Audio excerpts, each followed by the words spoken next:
primer lugar, quiero agradecer a los estudiantes que me invitaron a este foro tan difícil, pensando que puedo decir algo con sentido, lo que no es obvio.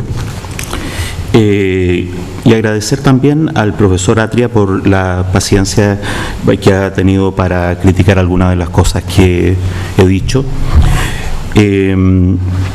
Quiero decir que me siento bien representado por el planteo del problema que ha hecho nuestro moderador, porque me parece provocativo. No me siento representado por todas las cosas que él dice de los marxistas, pero me parece que es un planteo muy provocativo, que ese es el problema, ¿no? Uno no se puede hacer el leso, ¿no? Hay cosas que yo diría, mire, los marxistas no tendrían por qué pensar así, sin embargo, ese es el problema, ¿no? Está planteado con toda agudeza, con toda radicalidad, ¿no? Y a eso habría que responder. No sé si puedo hacer eso. Quiero decir además que una cosa de fondo, que esto es también el movimiento estudiantil. El movimiento estudiantil se expresa en la calle, se expresa en la elaboración de peticiones, pero tiene una larga trayectoria de colectivos, de discusiones, tiene un amplio submundo de lecturas, de debates propiamente académicos, de interés por el mundo, de interés, ¿no es cierto?, por la sociedad entre los estudiantes. Entonces, esto es una expresión de esas semillas que finalmente han logrado, ¿no es cierto?, poner una y otra vez 100.000, 200.000, 300.000 estudiantes en la calle, ¿no es cierto?, ante la increíble, ¿no?, la asombrosa indiferencia del gobierno, que opera como si no pasara nada, como si una vez que pasó la noticia del bus quemado ya se pudiera seguir, ¿no es cierto?, ofreciendo préstamos y privatizando la educación impunemente. En contra de lo que hago habitualmente, voy a leer. Lo que voy a leer es una versión resumida de un texto un poco más grande que envié a la organización, que el profesor Atria puede haber leído, y a su vez me tuve también la oportunidad de leer lo que él va a decir, ¿no? Entonces es interesante el procedimiento porque es una discusión, por decirlo así, informada, ¿no? La idea es que podamos, el ánimo, ¿no es cierto?, es que podamos hacer una discusión académica, ¿no? Y eso, desgraciadamente, los marxistas tienen que tratar de dar alguna garantía al respecto, porque suelen acudir a las discusiones, los marxistas en general, de manera un poco demagógica, ¿no?, como más bien con emplazamientos morales que con argumentos. Bueno, voy a ver si puedo estar por sobre esa costumbre tan nociva para el movimiento popular, en buenas cuentas. La violencia del derecho y el derecho a la violencia. Como digo, hay cosas de lo que voy a leer que se pueden entender mejor si leen el texto completo. En la filosofía política moderna, la sabiduría y prudencia de Hegel puede ser vista como el sutil y sofisticado punto de equilibrio entre dos ámbitos que a primera vista podrían considerarse irreconciliables. Hegel cree que la única manera de mediar en la conflictividad esencial que caracteriza a la sociedad humana es un Estado de Derecho que esté atravesado por el espíritu de la religiosidad cristiana. Para lograr la extrema complejidad de este equilibrio, Hegel ha tenido que remover hasta el último de los supuestos de la tradición moderna y generar una lógica que supere y trascienda sus dicotomías. Por un lado, a Hegel le interesa superar la dicotomía entre la razón y la naturaleza y con ella todas las teorías que apelan a la naturaleza humana como principio explicativo. Por otro lado, le interesa mostrar a la razón misma como apetente y a su operación interna como negativa, para criticar desde allí las ingenuidades meramente moralistas del idealismo kantiano. El resultado de estas operaciones es una imagen plenamente historicista en que la sociedad humana está atravesada por una conflictividad esencial que proviene del orden más íntimo de lo real y en que la libertad debe ser considerada como un espacio pleno de deseo y contraposición que es inseparable de las situaciones históricas y sociales que la enmarcan y en que puede desenvolverse.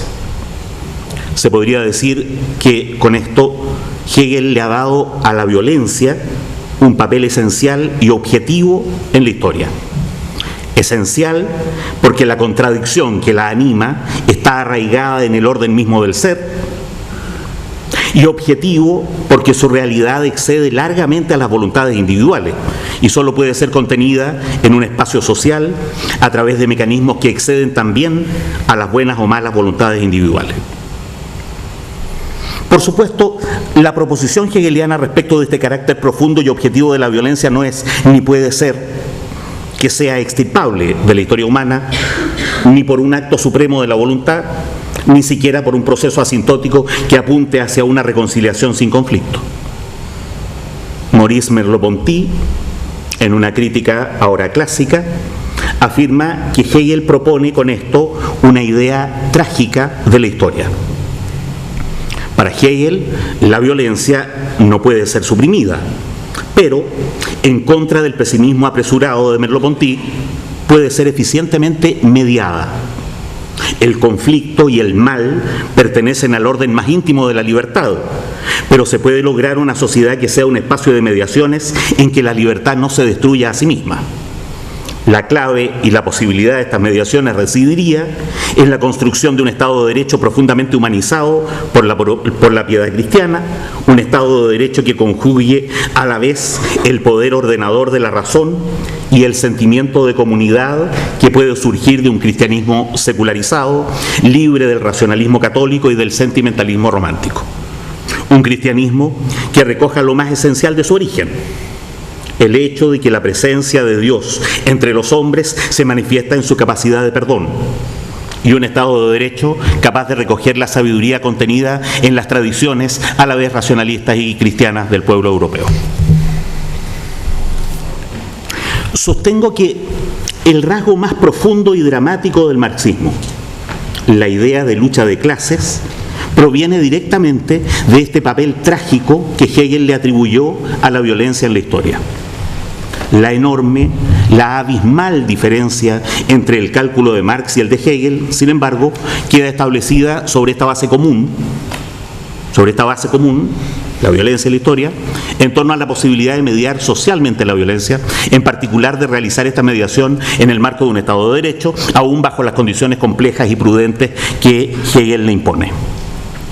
Lo que Marx tiene enfrente es la violencia burguesa de la explotación, que se traduce en deshumanización y miseria, pero las razones de su ira revolucionaria no provienen solo de esta cuestión empírica, sino de la idea y de la constatación de que el Estado de Derecho, que debía ser el espacio para negociar y mediar las diferencias, en realidad favorece sistemáticamente a la burguesía.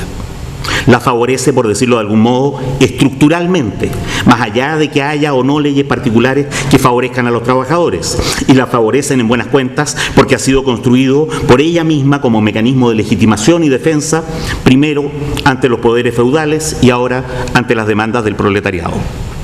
Tal como para Hegel la religión no es sino el espíritu del pueblo en el elemento de la representación, así para Marx el derecho moderno no es sino el espíritu de la burguesía, proyectado y operando como legitimación.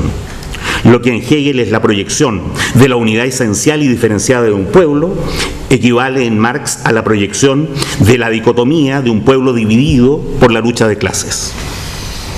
Lo que para Hegel es la garantía posible de una paz capaz de mediar la violencia esencial, para Marx no es sino la institucionalización de esa misma violencia apareciendo falsamente como paz. Si Hegel tiene razón, la violencia revolucionaria es históricamente contraproducente, riesgosa e innecesaria.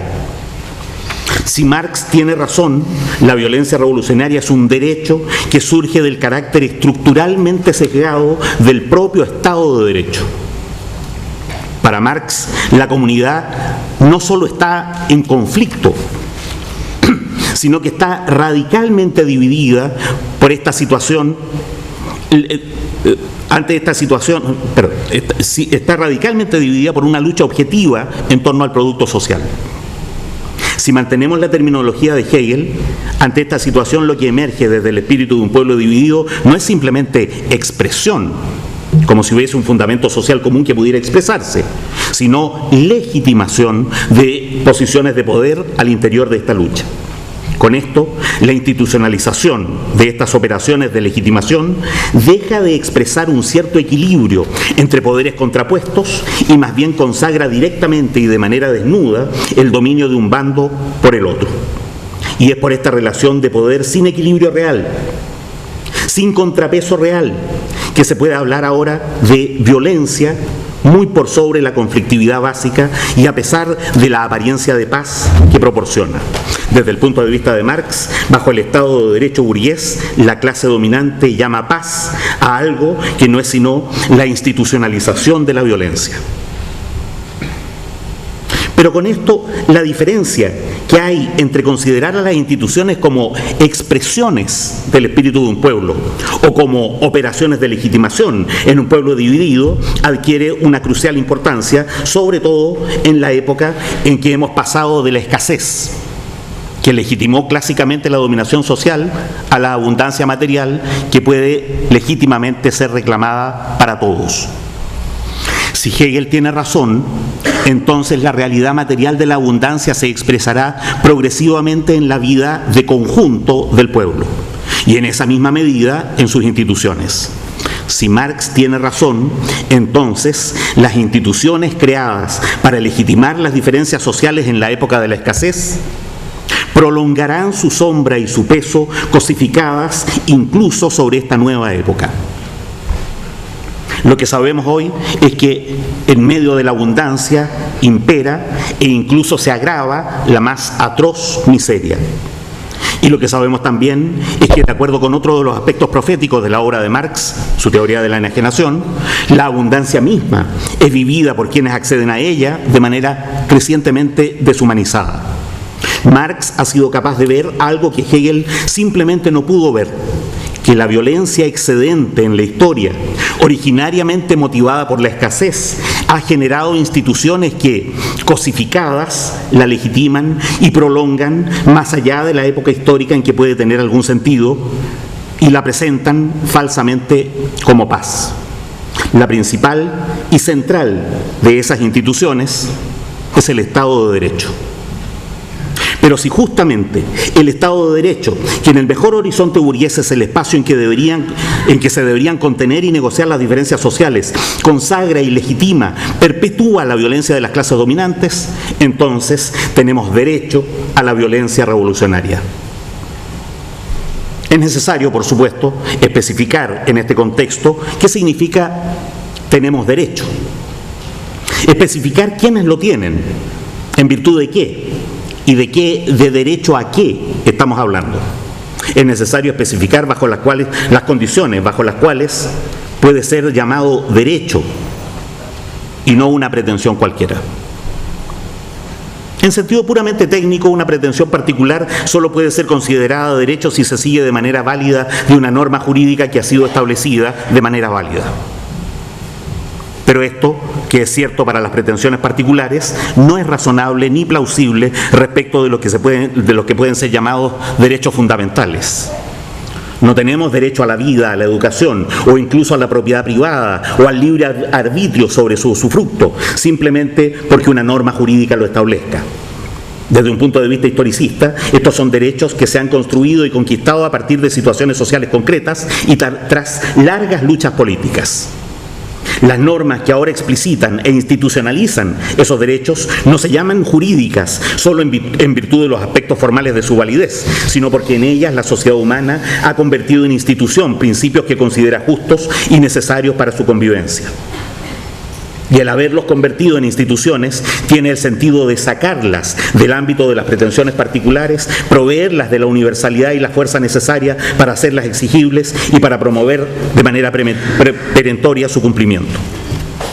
Al convertirlas en normas jurídicas, se les ha dado el respaldo de la fuerza del derecho, que apoyada por el conjunto de la sociedad es justa y literalmente la fuerza.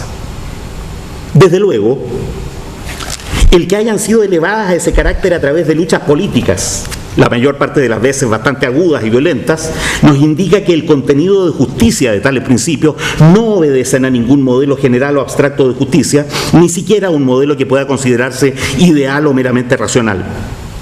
Lo que ha sido elevado al rango de derechos fundamentales no es sino lo que determinados sectores sociales en condiciones históricas determinadas han logrado imponer en virtud de su fuerza como justicia. Al respecto, Bobbio sostiene con bastante realismo y una cierta cuota de cinismo que en las normas jurídicas particulares impera la fuerza del derecho, pero que a medida que nos vamos acercando a las normas jurídicas más generales o fundamentales, lo que vamos constatando es más bien el derecho de la fuerza. Pues bien, uno de los derechos fundamentales, quizá el derecho fundamental por excelencia, que la modernidad ha establecido como una gran conquista histórica, es el de estar regidos, protegidos por un Estado de Derecho que nos ofrezca el espacio adecuado para negociar nuestros conflictos. Si ese derecho, que aparentemente contiene a todos los demás, está sistemáticamente distorsionado porque favorece de hecho a un sector social sobre los otros, entonces tenemos derecho a una violencia que justamente por atacar este supuesto marco universal no puede ser sino llamada revolucionaria, y a un tipo de acción política que por atacar justamente aquello que se declara como paz no puede ser sino llamada violencia. Es importante notar que al postular un derecho por sobre y en contra del Estado de Derecho, lo que se hace es ampliar una vez más lo que debe entenderse por derechos fundamentales. Desde un punto de vista historicista, por muy sesgados que hayan sido los derechos fundamentales reconocidos por cada cultura, lo que han hecho en realidad es ampliar progresivamente la esfera de la libertad y del reconocimiento de la dignidad humana. Esto significa que los derechos fundamentales no son sino la expresión jurídica de esta larga tarea de humanización, que es una tarea cuya efectividad práctica está por realizar. Pero significa también que si las instituciones generadas para cumplirla en realidad la niegan, tenemos un derecho anterior a ellas, que surge de ese horizonte moral de la humanidad, a negarlas a su vez. Y eso es la violencia revolucionaria. Para Marx, aquello que en el Estado de Derecho constituye el núcleo de la hegemonía burguesa está constituido por un lado por el sistema jurídico que consagra la propiedad privada de los medios de producción, asociándola al libre arbitrio sobre lo que se obtenga de su usufructo, y por otro lado, por el sistema de normas jurídicas que consagran el mercado de la fuerza de trabajo como núcleo a partir del cual se establece el salario. La centralidad y la completa inviolabilidad de estos sistemas de normas es lo que Marx llamó dictadura de la burguesía, independientemente de si estos han sido obtenidos o se ejercen a través de mecanismos formalmente democráticos. En realidad, la experiencia muestra que una dictadura democrática de la burguesía es mucho más estable y eficiente para consolidar su dominio que sus alternativas totalitarias. Y muestra de manera contundente también que la burguesía no tiene el menor reparo en recurrir a la fuerza física y barrer con todas las formalidades democráticas cuando siente amenazado este núcleo estratégico de su hegemonía. De manera profética, en tiempos en que estas tendencias apenas se esbozaban, Marx llegó a la conclusión de que la lógica del capital era simplemente la de su mera reproducción, sin importar realmente la satisfacción de las necesidades en torno a las que esto se pudiera conseguir, e incluso sin importar si en su operación se satisface necesidad real alguna. El narcotráfico, la industria armamentista, la especulación financiera, la usura comercial, que son hoy en día ni más ni menos que los principales y más cuantiosos negocios capitalistas, le dan pleno respaldo a su sombría anticipación. Como si estas plagas no fuesen suficientes, la depredación de los recursos naturales, la obsolescencia programada de los productos manufacturados, la mercantilización violentamente empobrecedora de los servicios, la desviación sistemática de los recursos estatales hacia el lucro privado, son otras tantas prácticas que respaldan su diagnóstico. Justamente por la envergadura y la gravedad que han alcanzado y los desastrosos efectos que producen sobre la convivencia humana, no hacen sino darle razón a otra de sus ideas. En realidad, no es el Estado de Derecho el que rige a la sociedad humana, sino simplemente el interés capitalista. Frente al poder capitalista, el Estado de Derecho imperante va perdiendo progresivamente incluso su aureola de legitimidad y legitimación, y se va revelando más bien como un simple modo de administrar lo que de hecho lo excede, como un modo de concentrar y ordenar la fuerza bruta para preservar los poderes que lo sostienen. La situación actual del Estado de Derecho burgués no solo es la antípoda de lo que Hegel soñó, no solo es el extremo de lo que Marx anunció, sino que es incluso la negación de todo el horizonte emancipador que la propia burguesía proclamó históricamente como sus ideales. La violencia revolucionaria es una respuesta a esta violencia institucionalizada. Es un derecho anterior a las instituciones del Estado. Es una posibilidad que la humanidad ha conquistado justamente en contra de la cosificación de sus posibilidades. Es un derecho que nace y recorre toda la modernidad, pero la trasciende. Pero, desde luego, no es la única forma de violencia contestataria, ni conceptualmente, ni en la práctica. La violencia revolucionaria, específicamente marxista, debe distinguirse por su origen, por su carácter, por su objetivo. Proviene de una profunda desconfianza acerca del significado y las posibilidades del Estado de Derecho. Se propone ir más allá no solo de la legislación adversa, sino también de una dictadura favorable. Se propone la extinción del Estado de Derecho a través de un proceso material que ponga fin a la lucha de clases. Esta violencia revolucionaria solo puede ser, por su carácter, violencia de masas, porque proviene de un análisis de clase, de una perspectiva globalista e historicista. No es, o no debe ser, aunque muchos marxistas lo hayan entendido así, violencia intersubjetiva, es decir, contra personas particulares consideradas por su situación particular. Tampoco contra normas o leyes particulares solo en virtud de su contenido opresivo propio. En este caso, estar en contra de aquello que define y determina un cierto Estado de Derecho no significa ponerse de manera permanente y sistemática fuera del derecho. El campo jurídico es y debe ser también un ámbito de lucha. Y esa lucha, aunque busque excederlo, no se da necesariamente ni siempre, ni de manera uniforme desde el exterior. La lucha parlamentaria en todos sus niveles, gobierno, parlamento, municipio, tiene pleno sentido. La lucha directamente jurídica por reclamar y proteger derechos particulares que el mismo sistema de dominación, al menos formalmente, ya reconoce, tiene pleno sentido. La lucha por la ampliación de los derechos de los ciudadanos, inscritas en la trayectoria clásica del mismo horizonte progresista burgués, o en realidad en contra del claro retroceso de ese horizonte hoy en plena marcha, tiene pleno sentido. Incluso, dado el crecimiento acelerado del orden totalitario, puede hoy resultar una lucha subversiva. Dos cuestiones esenciales distinguen este tipo de luchas del simple reformismo o gradualismo socialdemócrata. Una es que cada lucha, por parcial que sea, está inscrita en la voluntad de derrocar y reemplazar radicalmente el orden existente. Otra es que estamos dispuestos a usar medios al borde de la ley o incluso más allá de ella para lograrlo. Por una parte, medios como la marcha, la toma, la huelga, el paro general y político, que el sistema formalmente reconoce como válidos, aunque nunca respete de manera real, y sobre los cuales ha ido poniendo cada vez más trabas represivas. Por otra parte, cada vez que sea necesario, medios como la resistencia civil generalizada, el levantamiento popular, la sublevación de masas e incluso la guerra civil, que exceden claramente lo que la legislación dominante puede permitir.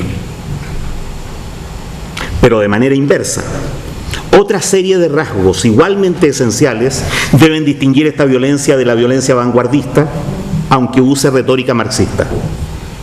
La primera y la más importante es que la violencia revolucionaria debe entenderse como violencia política y masiva.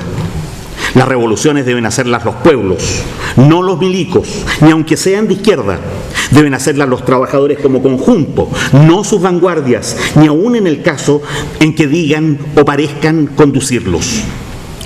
Las vanguardias que se presentan solo como educadoras o meramente conductoras terminan invariablemente suplantando a sus supuestos conducidos y convirtiendo la posible dictadura del proletariado en una dictadura burocrática de la vanguardia misma.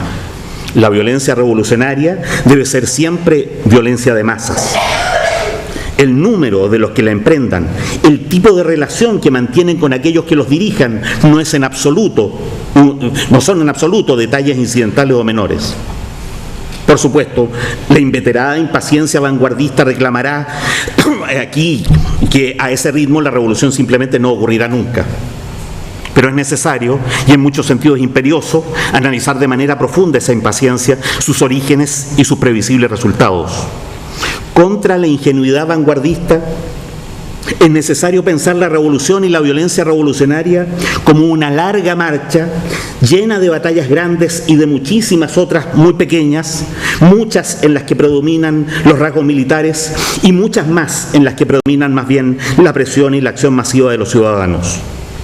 Pero hay otro aspecto, netamente más oscuro, de la violencia vanguardista que debe ser enfrentado: la facilidad con que llega a desconocer los derechos de sus enemigos particulares. En contradicción directa con la violencia fascista, la violencia revolucionaria no tiene ni debe tener el contenido ni la lógica de la represalia o la venganza, porque lo que nos interesa son cambios históricos, muy por sobre la odiosidad intersubjetiva, porque lo que nos interesa son cambios globales, muy por sobre las injusticias locales. Es justo y necesario que reconozcamos a nuestros enemigos, en tanto particulares, los mismos derechos que reconocemos y reclamamos para nosotros. Esto significa que la violencia revolucionaria no puede ni debe recurrir al acto particular, ejemplarizador, ni detenerse en objetivos personales o particulares.